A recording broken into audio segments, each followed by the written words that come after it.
Assalamualaikum warahmatullahi wabarakatuh. Salam sejahtera bagi kita semua. Di sini kami dari Universitas Muhammadiyah Surakarta dari Fakultas Teknik Program Studi Teknik Sipil.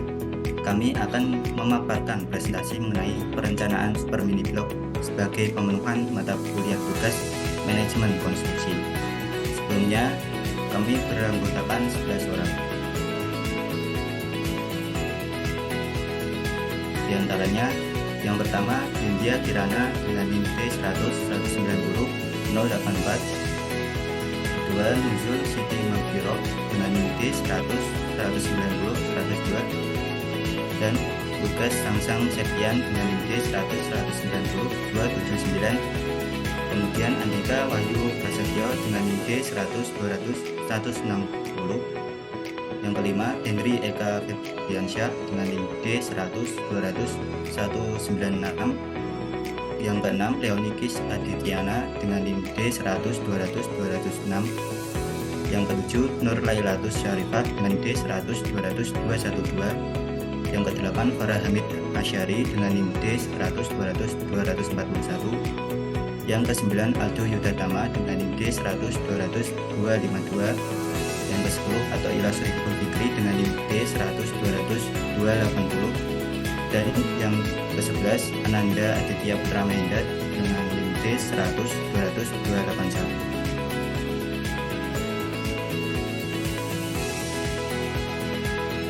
Di sini kami akan memaparkan mengenai yang pertama konsep manajemen konstruksi, yang kedua analisis pasar dan investasi, yang ketiga analisis penataan kawasan, dan yang keempat penerapan teknologi dan inovasi.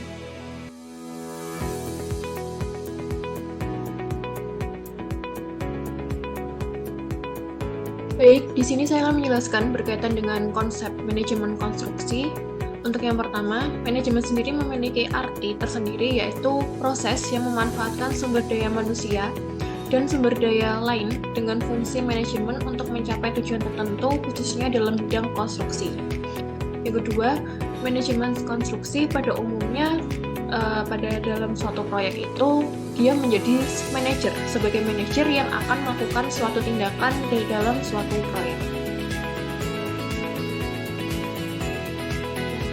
Manajemen konstruksi melakukan perancangan struktur dengan proses hitungan, perancangan gambar lengkap suatu bangunan, perhitungan volume, dan perancangan anggaran biaya torab, serta menentukan time schedule dalam bentuk UKS.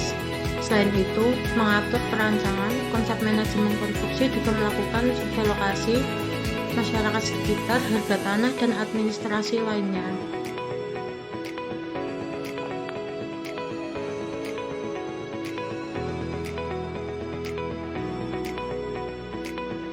Selanjutnya pada analisis pasar dan investasi, yang dimana pertama dilakukan dengan tujuan untuk mendapatkan harga pasaran yang terbaik dari bangunan properti yang nantinya laku di masyarakat, serta untuk mendapatkan harga jual yang tinggi dan sewa yang baik dari bangunan tersebut dari perkiraan biaya seperti nilai investasinya. Analisis pasar dan investasi dilakukan di awal proses konstruksi sebelum masuk pada proses perizinan tanah dan administrasi serta perancangan struktur, gambar, perhitungan volume, RAB, dan penyusunan time schedule. Proses analisis pasar dan investasi meliputi 1. Menilai situasi dari kesempatan dan hambatan, 2. Proses pengkajian lingkup usaha, pangsa pasar, dan persaingan, 3. Pengumpulan data dan informasi, 4. Analisa harga pasar dengan merancang biaya konstruksi. Selanjutnya, analisis penataan dan kawasan.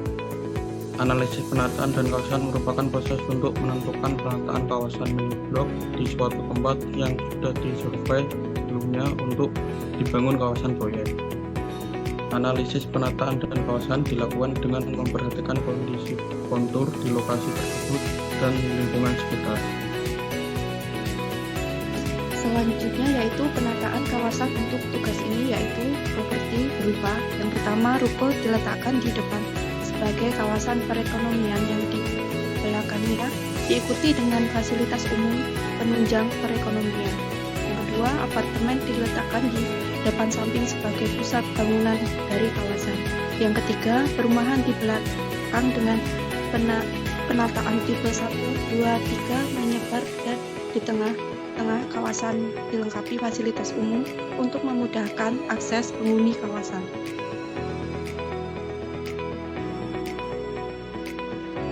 Selanjutnya adalah penerapan teknologi dan inovasi. Aquifer buatan daur ulang air hujan adalah sebuah bangunan yang dapat memenuhi kebutuhan air wudhu di masjid, musola, dan langgar.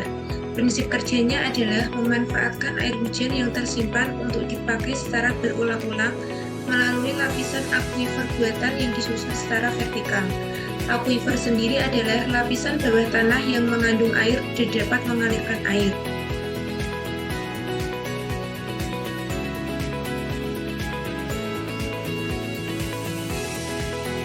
Keunggulan dari aquifer buatan daur ulang air hujan ini yaitu selama terdapat curah hujan tahunan dan luas bidang penangkapan air hujan berupa atap bangunan yang memadai, bisa dianggap merupakan bagan penyedia air baku air wudhu. Keberlangsungannya tidak memerlukan syarat yang bersifat luas dalam penerapannya dan bisa dibentuk sesuai dengan ketersediaan bahan. Bahan bisa juga ditempatkan di bawah bangunan tempat tinggal dan gedung.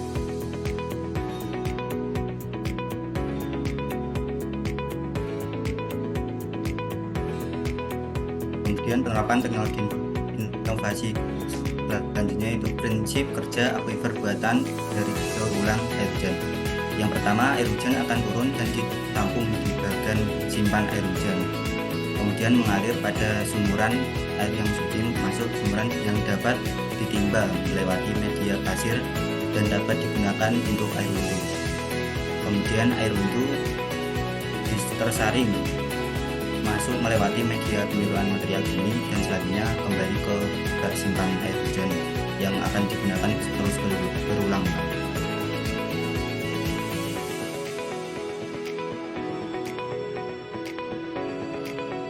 Yang berikutnya adalah susunan material aquifer buatan daur ulang air hujan.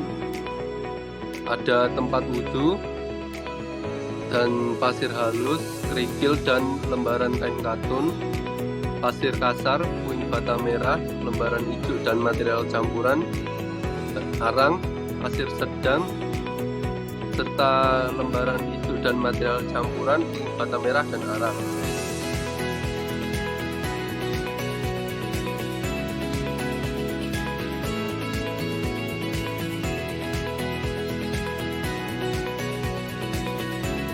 Demikian sedikit pemaparan gambaran super mini blok yang kami rencanakan. Selanjutnya, kami akan menampilkan video visualisasi 3 dimensi bangunan super mini blok kami, Royal Atlantis Residence.